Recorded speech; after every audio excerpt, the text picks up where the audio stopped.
Hello students, in chapter 3 physical layer, our next topic is transmission modes.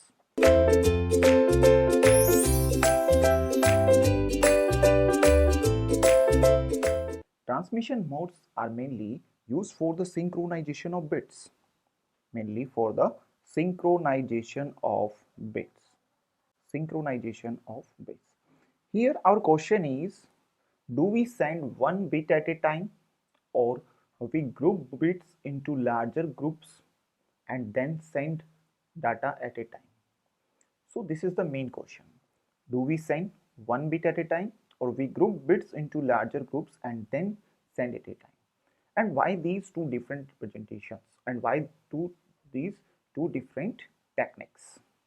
So in parallel mode, we classified this thing into two modes. One is a parallel mode and second is the serial mode. Parallel means, you understand by the word parallel means, we have some parallel transmission things or transmission mediums, and through these we can transmit parallelly 3 or 4 data items. Like here we take 4 different parallel lines and we are transmitting 4 different data items at a time. Means a group of data items is transmitting at a time. But in serial we have only a single line. If we want to transmit these 4 items, then it is possible only to transmit one data item at a time. We cannot transmit 2, 3 or 4 data items at a time. We will transmit only one data item at a time because we have only one line to transmit. So transmission of binary data across the link is possible by either the parallel mode or the serial mode. From the parallel modes, you understand here means we are transmitting multiple bits at a time. Multiple bits, or you can say a group of bits is possible, but here in serial only one bits at a time is possible. So our data transmission is divided or classified into two ways. One is parallel mode. Parallel modes means multiple bits are sent with each clock tick. At in the serial mode means one bit is sent with each clock tick.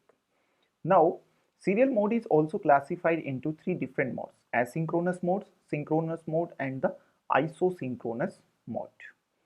First of all, we will discuss about the parallel mode, parallel transmission mode, and then we will go for the serial transmission mode, and then also discuss about the asynchronous transmission mode as well as synchronous transmission mode. Now let's see parallel transmission.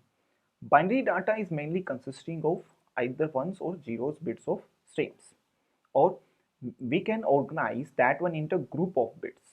We call them as a bytes or nibble. These ways we can group them in a number of bits and then we transmit them. By grouping that, it is possible to transmit n bits or a group of bits at a time instead of sending only one single bit, and this is the way to transmit bit is called the parallel transmission modes. Here parallel modes, multiple bits are sent with each clock ticks. Here you see we have these 8 lines. We have 8 lines, and in these 8 lines we are able to transmit 8 bits group at a time. Okay, here means we organize this bit streams into a group of 8 bits called byte and transmit these 8 bits group at a time by using these 8 data lines, and this is called the parallel transmission. The mechanism of parallel transmission is very simple, but here one thing is we need n wires. We need n wires because how many bits you want to transmit at a time? You need that number of data lines. You need that number of data lines. Okay, but we also get some advantage of that one also have some disadvantage of that one also. If you want a good service, you need to spend some money. If you want fastness, you also need to send some money. So everything is depend on our service, which type of service we want from the source or which type of service we want from our hardware. So that's why we are saying advantage here is speed. Speed means parallel transmission can increase the transfer speed over a factor of n, over a factor of n. N here is the number of data lines, or you can say the number of wires present for the transmission of bit. Okay, but we also have a disadvantage, means cost. Now, instead of one wire we are using n wires, means cost is also multiplying with the n. If we are getting speed and we are getting fastness, then we also need to spend some more money. With the use of that one, our cost is also going to increase. This is a disadvantage. This is a disadvantage. So here we discussed parallel transmissions. A group of bits are transmitting at a time. Okay. Now we will go for the serial transmission. Serial mode, one bit is sent with each clock. One bit is sent with each clock tick. Serial transmission, we have these 8 bits, same as these 8 bits, but we have only a single wire, only one wire here, only one wire here. And these 8 bits are sent one after another. These 8 bits are sent one after another. One after another means one bit follow the another, and only one communication channel rather than n transmission lines. This is serial transmission. But here sometimes we need to face the problem, because our communication devices means here the sender machine and here the receiver machines are parallel devices. Parallel device means parallel type of communication is possible. But when we are using a line for the serial communication, so we need, at the sender side we need parallel to serial converter, and at the receiver side we need a serial to parallel converter. Means some type of converters we need according to our line. According to our line. Here you see the advantage. If I will discuss about the advantage, what is the advantage? Here cost decreases. Here the cost is decreases. Cost is decreases because one line is used instead of n lines. One line is used instead of n lines in the parallel transmission. In the parallel transmission. So our serial transmission is occur in 3 ways. One is asynchronous transmission, and second is synchronous transmission. Synchronous transmission. We will discuss these two. First of all, we will go for the asynchronous transmission. Asynchronous transmission is mainly for the bits transmission on the basis of their timing values. On the basis of timing values. Here, grouping the bits stream into bytes means here we have the data. We have data. For example, we have 1 byte of data. Means first of all, grouping the bits into stream into bytes. Okay, we make a group of bits in the 8 bits at a group and called byte. Okay, here for example we have these 8 bits and a group of bit is called byte. Now usually these 8 bits are sent along a single link, but one problem is occurred here. Sender is sending 1 byte from its side. So receiver also needs to know when a byte is finished and when our next byte is started. Like when you are sending this way 0 0 0 1 0 1 0 1 0 1 0. Here we have 2 bytes of data. So sender is sent this data, but receiver also need to know about where the starting of the byte and which one is the last bit of the byte, and from where the next byte data should start and end. Okay, so this type of synchronization is needed in our communication. For that we need some extra redundant bits are also need in our data bytes. For that we add a start byte here for this synchronization purpose. Mainly this thing is added for the synchronization purpose. Synchronization purpose. In the starting we add a start bit to our byte, a parity bit. This parity bit is used for the information. Our byte was a odd parity byte, contains odd parity data or the even parity data. Okay, and at last we use stop bits. At last we use stop bits. When the sender sent this complete stream to the receiver first of all see that this is the starting byte. Receiver first of all identify the starting bit, and from after that starting bit the 8 bits of data is our transmitted data, and after that see the parity bit. According to parity bit analyze, the data is the odd parity data or the even parity data transmitted by the receiver, because in transmission we have so many type of interference problems, and because of that one we can also face data problem, or you can say the error problems. Sometimes the bits are changed from 0 to 1 or 1 to 0.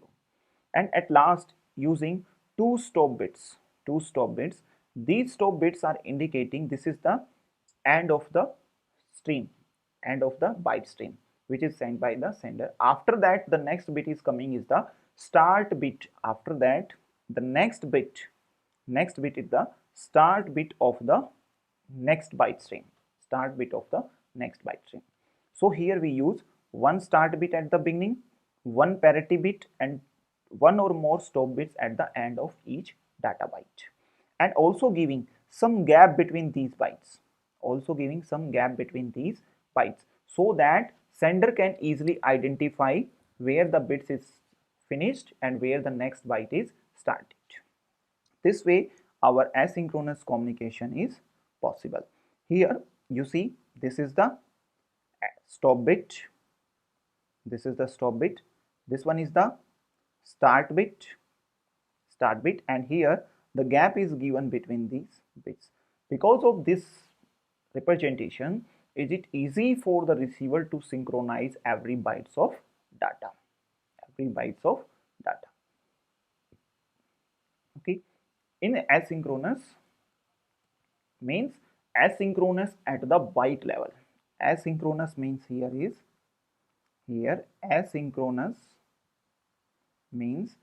asynchronous means asynchronous at the byte level. Asynchronous at the byte level. Okay, please remember this point. But the bits are still synchronized. You see, the bits are still synchronized because they have starting bit, stop bit, as well as the gap between the byte streams. Okay, what is the advantage of using this one? This is cheap and effective. If you want to see the example of asynchronous transmission, the simple example is the connection of a keyboard to a computer is a natural application of asynchronous transmission. The connection of a keyboard, you press a character, that character is of 8 bits showing on your screen, means from keyboard the data is transmitted in serial way to the monitor, to the CPU, and that CPU will show you the character on your monitor. Okay, this is all about the asynchronous transmission. Okay, let's see a question on this one. Let's see a question. Here you see this question is from GATE 1993. So this type of questions are possible in your GATE exam. Assume that each character code consists of 8 bits. Here you have given a characters. Here you have given characters and the character size is 8 bits. And the character size is 8 bits. Means you are representing a character and that character is a 8 bits of size. The number of characters can be transmitted per second. Means you are transmitting characters per second, and the baud rate is equal to 2400. What is baud rate? Baud rate is number of signal transmitted per second. Here we have stop bits. Here we have two stop bits. We represent stop bits with 1 and 1. Here we have two stop bits. Then how many characters are transmitted per second? You need to identify that one. Here it's simply given as asynchronous serial transmission. We are using start bit, one start bit, one start bit at the byte stream and two stop bits at the end of the byte stream. Means you can say that this way is our data. Here we are using one start bit and this is our byte character, or you can say the character, and here we are using stop bits. One start bit, 8 character bits and 2 stop bits. Total number of bits here are 1 plus 8 plus 2, means total 11 bits data in one character is transmitted. One character is transmitted. If baud rate is given 2400, if baud rate is given 2400, the number of characters transmitted, or you can say number of characters transmitted, 24 by 100 by 11 means how many possible? 219 characters are transmitted per second. 219 characters are transmitted per second. So our correct answer is option number D. Our correct answer is option number D. Means you are saying if you are using the baud rate of 2400 characters signals per second and one character having 11 bits, means one character is having 11 bits, means 11 signals, then how many number of characters are transmitted per second? This way we can transmit with the available baud rate 219 characters per second. Okay, this type of questions are already asked in your GATE exam, and we are also expecting same type of questions or some little change in this way in the coming GATE exams. Let's see the next transmission, that is a synchronous transmission. Next we will discuss about the serial transmission. Synchronous serial transmission. Synchronous serial transmission, the bit stream is combined into the long frames. In serial transmission, we are sending one bit at a time, but as synchronous mode is saying, you will group data in the form of bytes, 8 bits groups, but the bit stream is combined into longer frames, that one frame may contain one byte of data or more than one byte of data. One byte of data or more than 1 bytes of data. Okay, and we will transmit these frames continuously. We will transmit these frames continuously, which may contain, and here each byte is introduced onto the transmission link without any gap. Without any gap. You first note these points. In synchronous transmission, we have no gap between the bytes as well as no start or stop bits. Please note down this point. There is no start or stop bit in the serial transmission. Start or stop bits in the serial transmission. And there is no gaps between the bytes.